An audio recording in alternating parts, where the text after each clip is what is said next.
Many people have expressed great interest in flying saucers, and there seems instead to be a great deal of confusion concerning the subject of flying saucers, because so many different people express different views. In my opinion, however, the flying saucer phenomenon is largely due to an era or an age of revelation of the sciences that are available in the galaxy. To explain that further, take for instance the story of Pinocchio, a little wooden boy who became a real boy. But if you read between the lines, you'll find that it's a history of the human race vaguely similar to Adam and Eve. And Adam was created by another race to serve a purpose of fighting. Now, in the course of events in the book of Pinocchio, you will find, if you read it, that Pinocchio lied a lot.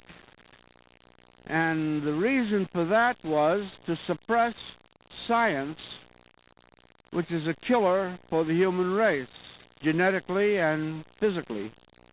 Because the human race was designed to fight, and there was too much fighting, usually. Consequently, Pinocchio, the story of the human race, has lied a lot for that reason.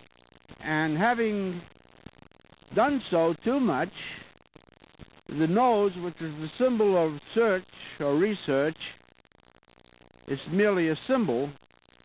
Nose grew too long. In other words, there was too much research to duplicate ancient science accomplishments. So as to overcome this business of the research becoming too great, too long, the so-called blue fairy, the blue fairy let in birds. Now that's an allegory for flying saucers.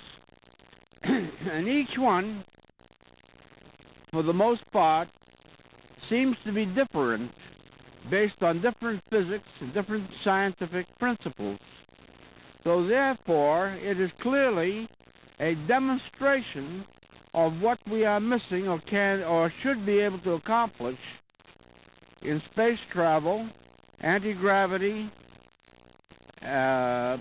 replacement of the whole skin with a leather-like substance, and other fantastic achievements which we're supposed to know or did used to know in ancient times but have somehow lost knowledge of due to burning of libraries, book burning, killing scholars for different beliefs, and so forth.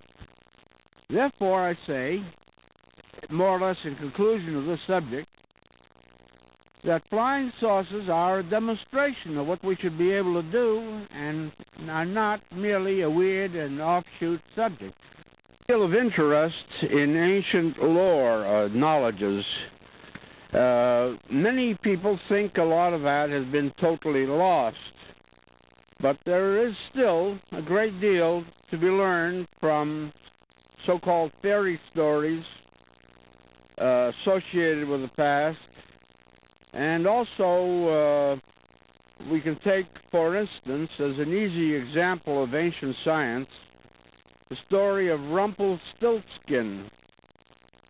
This is supposed to be a little dwarf involved with a princess locked into a room with a bale of hay by a wicked king. But in fact, it's the story of how to make linen. The name itself tells what you must do to make linen. You rumple the stilt skin. That is, you take the flax stalk and you rumple it by beating it against a stake of wood plugged into the floor. So that tells you how to weave linen. And far from being a fairy story, it's a method of recreating science. And there are many other stories, some of which are called, some of the persona in those stories are called brownies, and so on.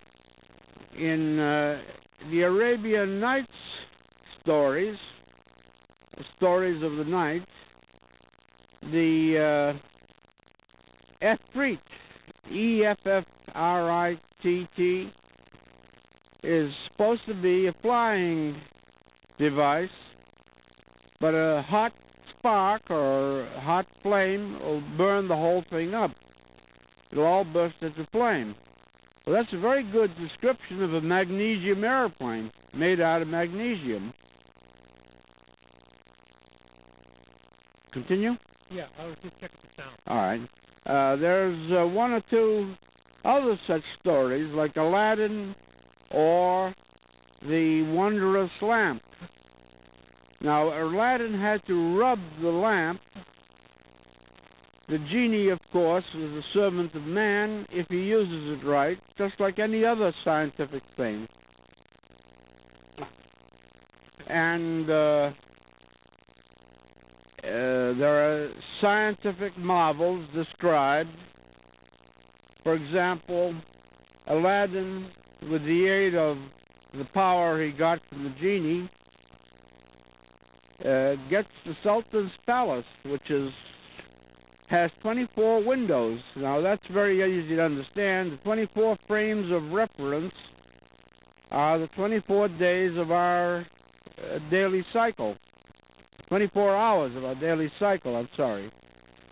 Well, that explains that the Sultan's palace, or the Sultan's harem, is the earth. That is the palace that Aladdin got.